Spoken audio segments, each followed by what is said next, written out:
Hello lens family, எல்லாரும் எப்படி இருக்கீங்க? நான் சூப்பரா இருக்கேன். நீங்களும் நல்லா இருப்பீங்கன்னு நம்புறேன். ஒரு போட்டோ எடுக்கிறதுக்கு எக்ஸ்பென்சிவான கேமரா இருந்தால் தான் எனக்கு புரியும் நிறைய பேர் நினைச்சிட்டு இருக்காங்க. ஆனா அது உண்மையா? இன்னைக்கு அதை பத்தி பேசுவோம். அதுக்கப்புறம் ஒரு சர்ப்ரைஸ் இருக்கு. என்னோட ஃப்ரெண்ட் ஒருத்தன் விவோ V50 மொபைல் தான் யூஸ் பண்றான். பட் அதுல எடுத்த போட்டோலாம் பாத்தீங்கன்னா மொபைல் எடுத்ததா கேமரால எடுத்ததானே தெரியும். போட்டோஸ்லாம் இந்த வீடியோல ரிவீல் பண்றேன். ட்ரை பண்ணிடலாமா? First of all welcome back to my YouTube channel. இந்த சேனல் ரீஸ்டார்ட் பண்றது எனக்கு ரொம்ப ஸ்பெஷல். கொஞ்சம் கேப் ஆயிருச்சு. லைஃப்பில் கொஞ்சம் கமிட்மெண்ட்ஸ், ஒர்க்கு, கன்சிஸ்டன்சி மிஸ் ஆயிடுச்சு. பட் இதுலேருந்து எனக்கு ஒன்று புரிஞ்சுது, பர்ஃபெக்ட் டைம்னு ஒன்று வராது, ஸ்டார்ட் பண்ணுறது தான் முக்கியம். அதனால் இன்றைக்கே ஸ்டார்ட் பண்ணிட்டேன். இந்த சேனலில் ஃபோட்டோகிராஃபி இருக்கும், கேமரா டிப்ஸ் இருக்கும், பாட்காஸ்ட் இருக்கும், எடிட்டிங் இருக்கும். அதை விட முக்கியமாக ஃபோட்டோகிராஃபிக்கு பின்னாடி இருக்க ஸ்டோரி இருக்கும்.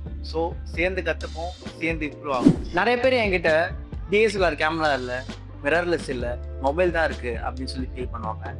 ஒரு நல்ல ஃபோட்டோ எடுக்கிறதுக்கு DSLR கேமரா, மிரர்லெஸ் எதுவும் தேவையில்லை.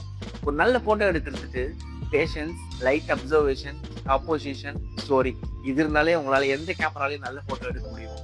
அதை ப்ரூவ் பண்ண தான் இப்போ நான் என்னோட ஃப்ரெண்டை இன்ட்ரோ பண்ணேன். இவன் தான் என்னோட ஃப்ரெண்டு காமிக்ஸ். இதனால ப்ரொஃபஷனல் ஃபோட்டோகிராஃபர். பட் இவனுக்கு ஃபோட்டோகிராஃபினா ரொம்ப பிடிக்கும். இவன்கிட்ட விவோ V50 மொபைல் தான் இருக்குது. பட் அவன் இதில் எடுத்த ஒரு சில ஷார்ட்ஸ் பார்க்கும்போது அது மொபைலில் எடுத்ததா இல்லை கேமராவில் எடுத்ததா அப்படின்ற மாதிரி எனக்கு ஒரு கன்ஃபியூஷன் வந்துச்சு. ஸோ காமேஷ், அதை பற்றி சொல்லுங்கள். ஹாய் லென்ஸ் ஃபேமிலி, என் பேர் காமேஷ். நான் ஒன்றும் ப்ரொஃபஷனல் கேமராலாம் வச்சுருந்தேன். ஜஸ்ட் நான் விவோ V50 ஃபோன் தான் வச்சுருக்கேன். அந்த ஃபோன் வச்சுட்டு நான் அவுட்டில் எங்கே போகும்போதும் வரும்போதும் எனக்கு பிடிச்ச சீனரி சார் நான் அப்பப்போ ஃபோட்டோ எடுத்து பார்ப்பேன். எனக்கு அது நல்லாயிருக்கும். நான் அப்பப்போ ஃபோனில் நான் ஸ்டோர் பண்ணி வச்சுப்பேன் அந்த ஃபோட்டோலாம்.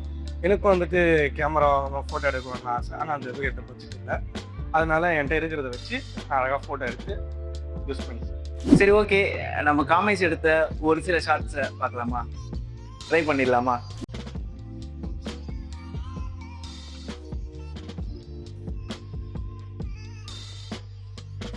ஓகே, காமேஷ் எடுத்த ஃபோட்டோஸ்லாம் பார்த்துருப்பீங்க.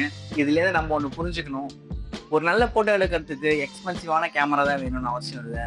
ஸ்டோரி, விஷன், கிரியேட்டிவிட்டி இது 3 இருந்தாலே நம்மளால ஒரு நல்ல ஃபோட்டோ எடுக்க முடியும். இதுதான் பிகினிங். ஸோ நெக்ஸ்ட் வீடியோவில் இன்னும் ஒரு இன்ட்ரெஸ்டிங்கான வீடியோட வந்து உங்களை சந்திக்கிறேன். உங்களுக்கு எந்த ஃபோட்டோ பிடிச்சிருக்குன்னு கமெண்ட்ல சொல்லுங்க, சப்ஸ்கிரைப் பண்ணுங்க, ஷேர் பண்ணுங்க. அன்டில் நெக்ஸ்ட் வீடியோ ட்ரை பண்ணிடலாமா?